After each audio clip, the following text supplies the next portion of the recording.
Bag से चलो, ठीक है? ये क्या हो गया आपको? एक्सक्यूज मी, आप लोग पेशेंट को आराम करने दीजिए।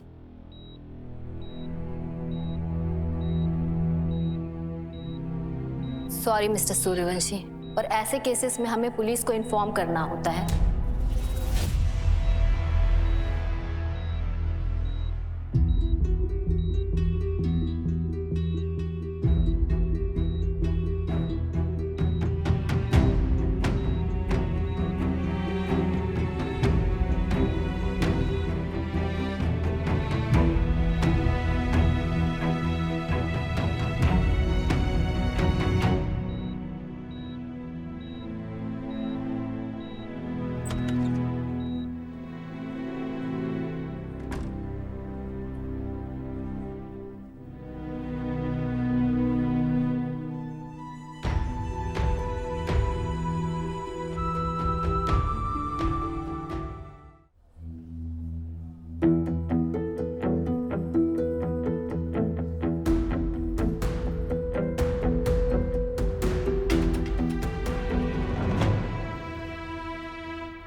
मालूम था? नहीं माँ, मुझे इसके बारे में बिल्कुल नहीं पता था माँ।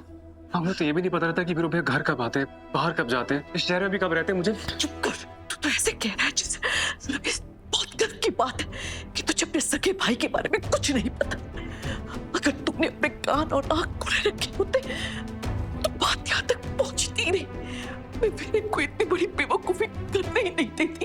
एक तो रीत, वो मौका ढूंढती हमें चोट पहुंचाने का, अब उसे पूरी खुली छूट मिल गई हम पर उंगली उठाने के लिए। क्या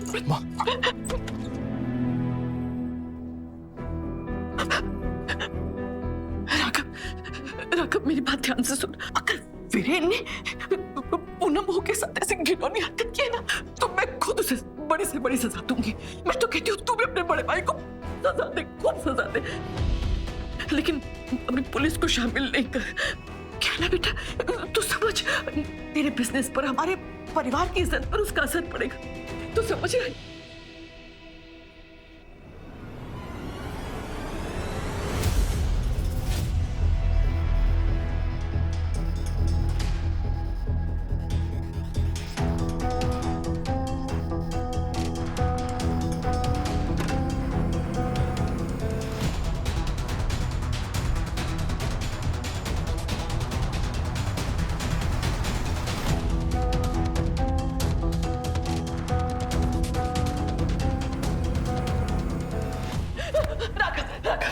राघव, अभी शांत हो जा, अभी शांत हो जा। मैं बात करती हूँ वीरेन से, मैं सब सच उगलवा लूंगी।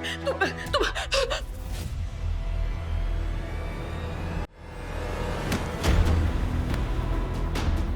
आप ऐसा कैसे कर सकते हैं? इंसान हो या जानवर? अरे जानवर भी अपनों के साथ ऐसा सलूक नहीं करता।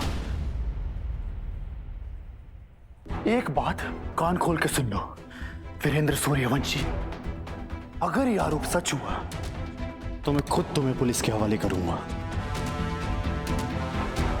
मैं खुद तुम्हें तुम्हारे किए की कड़ी से कड़ी सजा दिलवाऊंगा।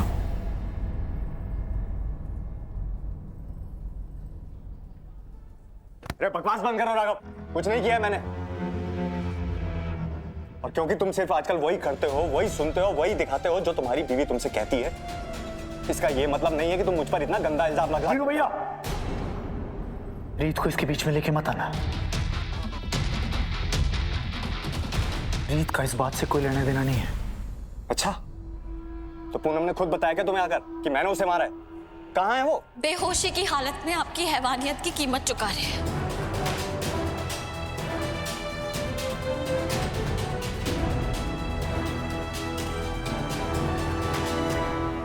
ये रीत जानबूझकर आप सबको मेरे खिलाफ भड़का रही है। तो आप खुद ही बता दीजिए ना वीरू भैया कि कैसे हुई पूनम भाभी की ये हालत। क्या उन्होंने खुद को चोट पहुंचाई है?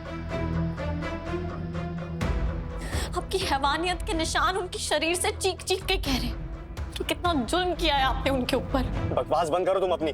ना मैंने ये किया है और ना मुझे इसके बारे में कुछ पता है। अरे गिर गई होगी वो सीढ़ियों से। देखिए, ये हॉस्पिटल है, आप लोगों का घर नहीं। क्या हो रहा है यहाँ? अपने किए की सफाई दे रहे हैं। अरे और कितना झूठ बोलोगे आप। पूनम भाभी को बुरी तरह मारने पीटने के बाद मेरे सामने निकले थे आप रूम से, मैं वहीं खड़ी थी, मैंने अपनी आंखों से देखा है सब कुछ। उसके बाद भी आप कह रहे हो कि पूनम भाभी सीढ़ियों से गिर गई होगी। इंस्पेक्टर साहब, आप इसकी बातों पर विश्वास मत कीजिए। ये पहले से ही मेरे पीछे पड़ी हुई है, कोई ना कोई नया आरोप मेरे पर लगा देती है। कभी कहती है कि मैंने इसके भाई को नौकरी से निकलवाया, कभी कहती है मैंने अपनी बीवी को मारा। तो ठीक है, मेरी बीवी जिसके साथ मैंने 7 फेरे लिए हैं वही देगी मेरी बेगुनाही की गवाही।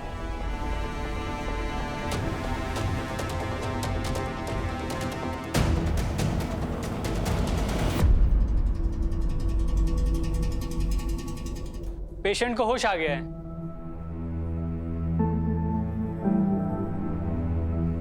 आप सब चलिए मेरे साथ और खुद पूनम के मुंह से सुन लीजिए कि क्या हुआ है उसे। आइए। 1 मिनट, आप पूनम भाभी के सामने नहीं जाएंगे क्योंकि आप सस्पेक्ट हैं और पूनम भाभी विक्टिम। सबसे पहले पूनम भाभी पुलिस को अपनी गवाही देगी, उसके बाद ही कोई उनसे बात करेगा।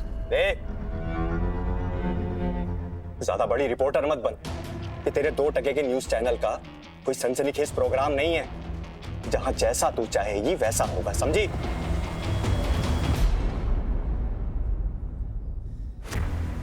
और ये एक इज्जतदार परिवार का आपसी मामला है।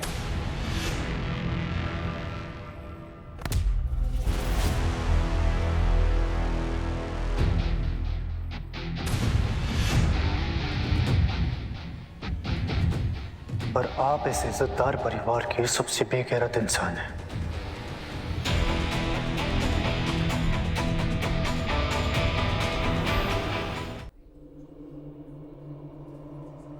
और अगर आप चाहते हैं आपकी और इस परिवार की इज्जत बनी रहे तो चुपचाप यहां खड़े रहिए, वरना जिस तरह से आपने रीत से बात की है ना, मुझे 2 मिनट नहीं लगेंगे आपको ये सिखाने में कि औरतों की इज्जत कैसे की जाती है।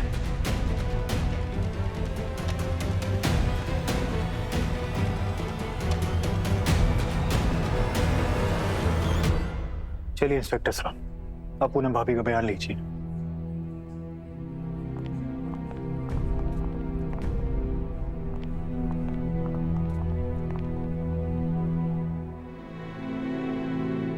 हाँ।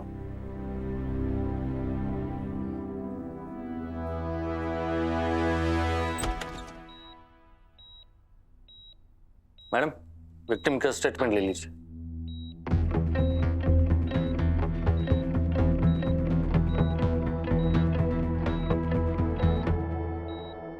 पूनम जी, आपके साथ जो कुछ भी हुआ आप बेझिझक हमें सब बता सकती हैं।